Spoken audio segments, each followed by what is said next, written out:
Happy. ഒറ്റ വാക്കി പറഞ്ഞാൽ ഐ എം ഹാപ്പി. അതിൽ തന്നെ എല്ലാം ഉണ്ട്. കാരണം എനിക്ക് ഓരോന്നായിട്ട് എടുത്തെടുത്ത് പറയാനില്ല.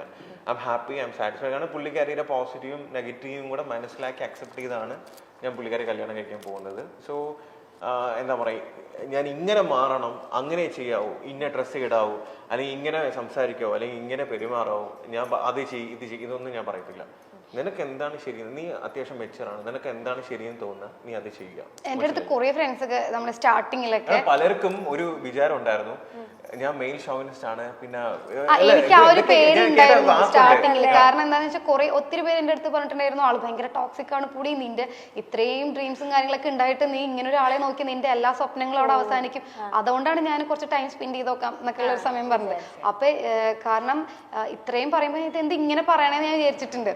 പക്ഷേ എനിക്ക് സത്യം പറഞ്ഞാൽ ഞാൻ സ്ലീവ്ലെസ് ഒന്നും ഇടാറുണ്ടായിരുന്നില്ല. ഞാൻ സ്ലീവ്ലെസ് പോലും ഇടാൻ തുടങ്ങിയത് ചേട്ടൻ വന്നതിന് ശേഷമാണ്. എനിക്ക് നല്ല മാറ്റം. അതെ, എനിക്ക് കുറച്ചുകൂടി ഫ്രീഡം, എനിക്ക് എന്നെ കുറച്ചുകൂടി ആള് മേക്ക് ഓവർ ആക്കി എടുക്കുകയാണ് ചെയ്യുന്നത്. കാരണം പുള്ളിക്കാരിക്ക് എന്താ പറയാ, ഈ സംസാരിക്കുമ്പോഴത്തേക്ക് അല്ലെങ്കിൽ സ്റ്റേജ് ഫിയർ അല്ലെങ്കിൽ ചെറിയതായിട്ട് ഇന്റർവ്യൂയുടെ കാര്യങ്ങളൊക്കെ വരുമ്പോൾ ചെറിയൊരു ഇത് ഇനിഷ്യലി ഉണ്ടായിരുന്നു.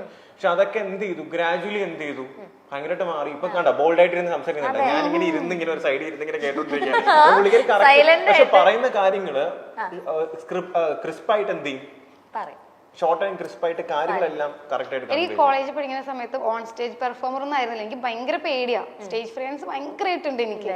ഞാൻ അഭിനയിക്കാൻ പോയ സമയത്തും കരഞ്ഞു പിഴിഞ്ഞിട്ടൊക്കെയാണ് അത് കംപ്ലീറ്റ് ചെയ്തത്. കാരണം ഭയങ്കര പേടിയാണ്. വരുമ്പോ പറഞ്ഞതാണ് ചേട്ടൻ ഞാൻ കുറച്ച് സംസാരിക്കും, ചേട്ടൻ സംസാരിച്ചോ. പിന്നെ നമ്മുടെ ഒരു കംഫർട്ട് സോണിൽ എത്തിക്കഴിഞ്ഞാൽ കുഴപ്പമില്ല. പക്ഷെ ഇപ്പൊ എനിക്ക് പിന്നെയും പ്രശ്നമില്ല.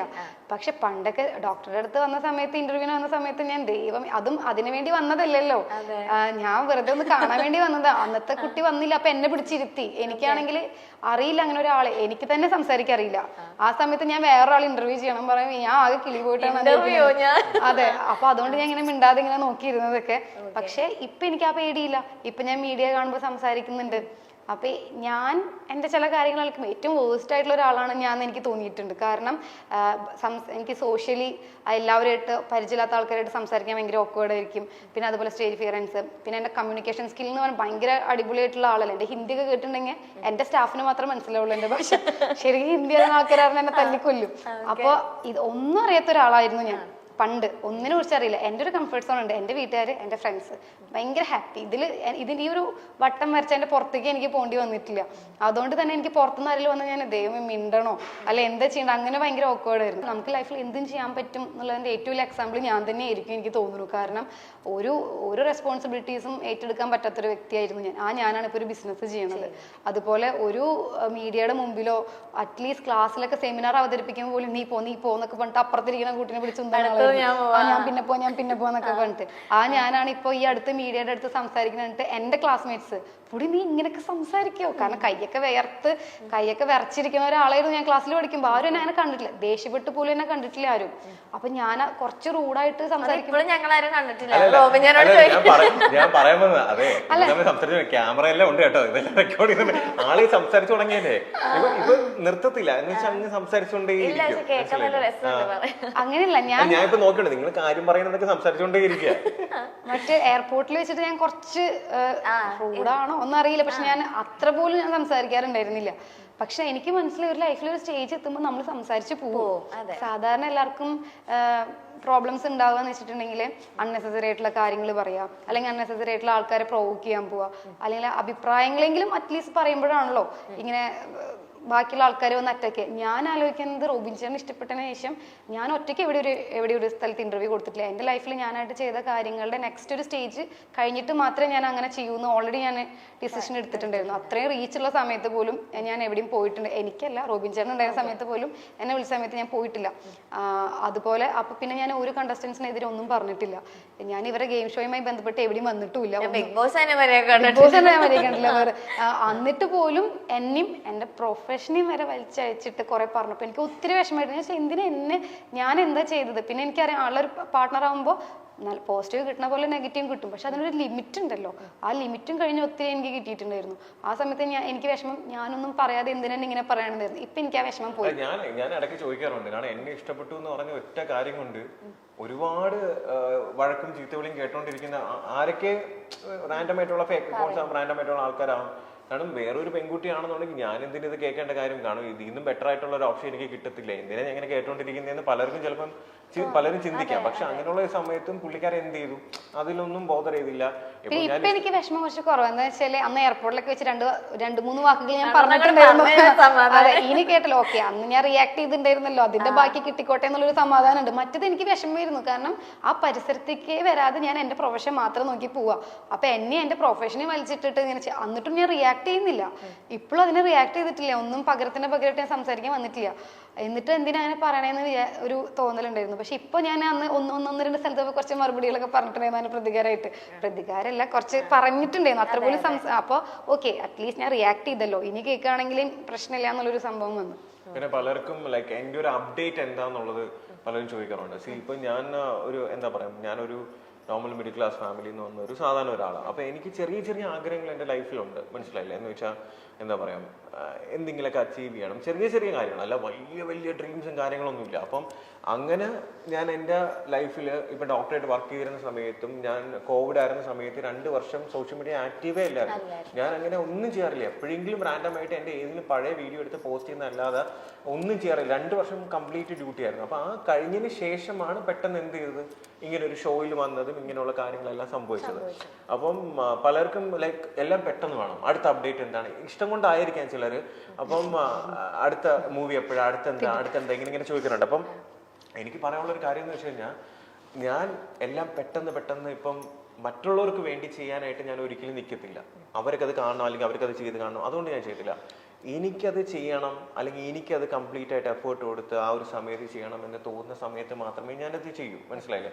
എൻ്റെ ഒരു ആഗ്രഹമാണ്. കാരണം കുട്ടിക്കാലം മുതലേ നമ്മൾ ഈ ബിഗ് സ്ക്രീനും കാര്യങ്ങളെല്ലാം കാണുമ്പോഴത്തേക്ക്, കാരണം ലാലേട്ടനെയൊക്കെ കാണുമ്പോൾ അല്ലെങ്കിൽ മമ്മൂക്കേനെയൊക്കെ കാണുമ്പോഴത്തേക്ക് ഒക്കെ ഭയങ്കര സ്റ്റാർസാണ് അവർ, മനസ്സിലായില്ലേ? കാരണം ഞാൻ സുരേഷ് ഗോപി സാറിനെ മാത്രം ഹോസ്പിറ്റലിൽ ഡ്യൂട്ടി ചെയ്തിരുന്ന സമയത്ത് കണ്ടിട്ടുണ്ട്, പുള്ളിങ്ങനെ ബ്രദർ അഡ്മിറ്റ് ചെയ്യുന്ന സമയത്ത് കണ്ടിട്ടുണ്ട്. അപ്പോൾ എന്നെ രാത്രി ആകുമ്പം ഞാൻ നൈറ്റ് ചെയ്യുന്നത്, അപ്പോൾ എന്നോട് സംസാരിക്കാറുണ്ട്.